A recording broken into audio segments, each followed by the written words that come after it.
బీహార్లో మలి విడత పోలింగ్ కొనసాగుతోంది. మొత్తం 122 అసెంబ్లీ స్థానాలకు ఎన్నిక జరుగుతోంది. ఇవాళ సాయంత్రం 6 గంటల వరకు పోలింగ్ జరగనుంది.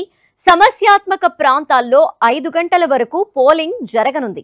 మొత్తం 45,399 పోలింగ్ కేంద్రాలను ఏర్పాటు చేశారు అధికారులు.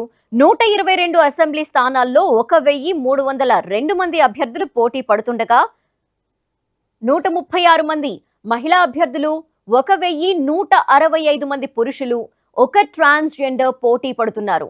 ఇక అటు ఈ మలి విడత ఎన్నికల్లో 3.70 కోట్ల మంది ఓటర్లు తమ ఓటు హక్కు వినియోగించుకోనున్నారు.